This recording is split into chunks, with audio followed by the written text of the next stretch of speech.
Bonjour Yann, donc, tu es directeur de l'Observatoire des partenariats au Rameau, qui est un laboratoire de recherche appliqué dans le domaine des alliances et des partenariats, notamment dans les territoires pour partir du terrain et ensuite comprendre quels sont les mécanismes des alliances. Merci d'être avec nous.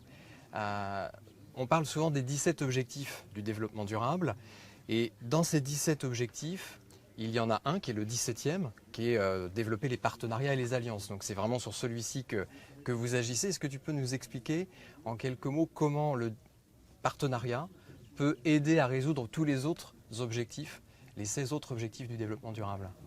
Bonjour Mickaël. Alors oui, déjà en fait ce qui est intéressant à savoir c'est l'historique. Quand le 25 septembre 2015 à l'ONU, tous les États membres décident finalement d'adopter ce qu'est un langage commun, l'agenda 2030 de ces grands objectifs pour réduire les inégalités, le lien commun, parce que c'était la première fois qu'il y avait des objectifs qui obligeaient et les pays du Nord, les pays en développement, et les pays du Sud, les pays dits en voie de développement, ça a été les partenariats et les coopérations. Et c'est vraiment en fait reconnu comme un levier stratégique pour arriver ensemble à résoudre ces grands défis. Nous, par rapport à nos travaux, ça fait 15 ans que le Rameau existe, on a l'occasion de mener près de 500 recherches-actions en fait, pour expérimenter au plus près des terrains, au plus près des dirigeants, qu'est-ce que ça produit, pourquoi on arrive et comment on arrive à mettre en place des alliances donc auprès d'entreprises, d'associations, de fondations et de collectivités de toute taille. Et ce qui est intéressant, c'est que ça produit finalement 3 grands impacts. Ces alliances, elles peuvent être source de performance, notamment au sein des organisations, de confiance et également d'innovation. Et quelque part, ça produit un effet levier. Un effet levier parce que ça va en fait, ces trois dynamiques, ça va contribuer, au-delà du cadre du partenariat, à toucher souvent l'objectif thématique de l'un des 16 ODD, qui est source d'intérêt général, et ça peut en croiser d'autres. Si je prends juste un exemple, on a eu l'occasion d'accompagner depuis l'origine un projet qui s'appelle Silver Geek. Silver Geek, c'est à la base, en fait, ça réunit trois éléments.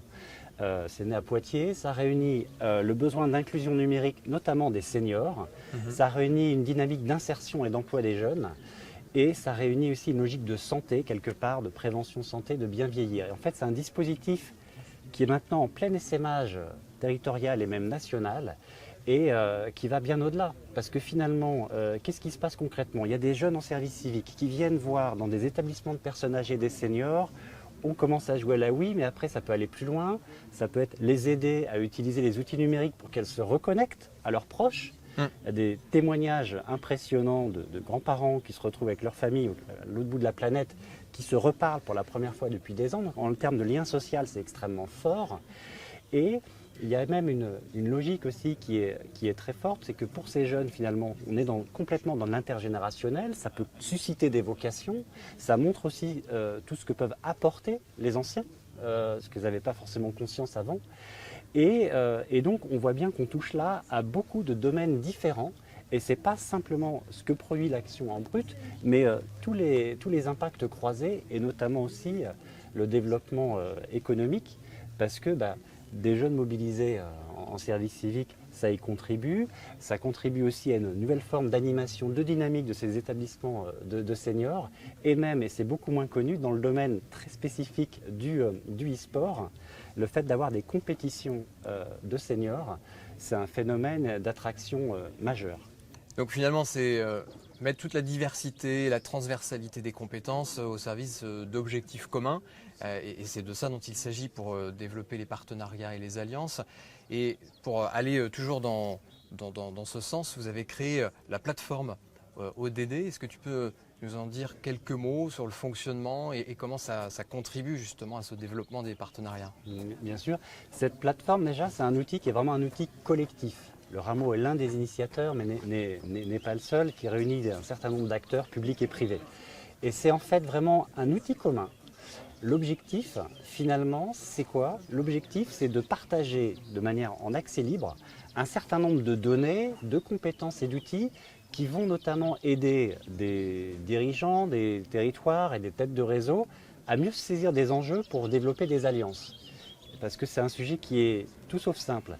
Et par rapport à ça, finalement, cette plateforme qui est en accès libre, elle va bientôt être alimentée par des parcours qui vont être conçus sur mesure par des têtes de réseau finalement qui vont choisir et piocher à l'intérieur de cette plateforme les éléments qui leur semblent les plus pertinents pour leurs membres, parce qu'une logique dédiée à des entreprises engagées ne va pas forcément être la même que celle dédiée à des personnes au sein d'une structure publique ou à des acteurs associatifs par exemple. Et ce qui est intéressant, c'est qu'il y a vraiment une logique finalement, une logique ouverte. C'est un outil qui est capitalisation partagée au service de tous et qui va finalement vraiment permettre de développer ces fameuses coopérations territoriales et contribuer à atteindre ensemble les objectifs de l'agenda 2030. Alors, du coup, avec la plateforme, mais aussi avec l'observatoire que tu diriges, l'observatoire des partenariats, vous identifiez des informations qualifiées, vous les partagez. Pour toi, qu'est-ce qu'une information qui est utile à la transition ? Une information utile à la transition, déjà, c'est une information qui va être effectivement neutre, fiable et qualifiée. C'est extrêmement important pour mieux comprendre son environnement, pour être capable de prendre des décisions et aussi pour projeter notamment sur le moyen et long terme les défis et la stratégie de sa structure.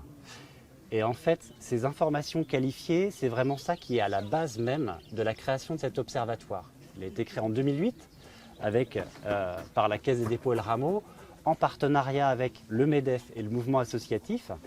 Et en fait, il vraiment met en partage finalement plusieurs éléments. Déjà, il va croiser des données, tout domaine, tout acteur, tout territoire, ce qui permet d'avoir une véritable vision systémique des enjeux, à la fois au niveau du territoire, au niveau global, mais aussi des enjeux et des pratiques des acteurs.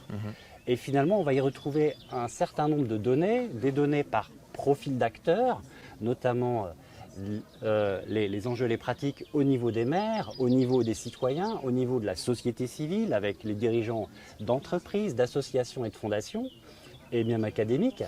Et on va également retrouver des données par territoire pour avoir cette fameuse vision systémique à l'échelle de sa région, également par domaine d'action comme la santé, comme l'éducation par exemple, et aussi parce que c'est important d'avoir ces données, mais c'est aussi important de savoir comment ça peut être mis en œuvre et quel type d'exemple on peut s'inspirer pour aider à ce passage à l'action. On met en place finalement une base de connaissances partagées avec des exemples inspirants, tout domaine, tout acteur, tout territoire, qui montrent comment c'est possible d'agir dans cette logique de transformation quand c'est au service d'une dynamique de coopération d'intérêt général. Très bien, merci beaucoup Yann pour ton intervention. On va poursuivre sur le thème de l'information avec Patrick Busquet qui est le président de IMS Projet.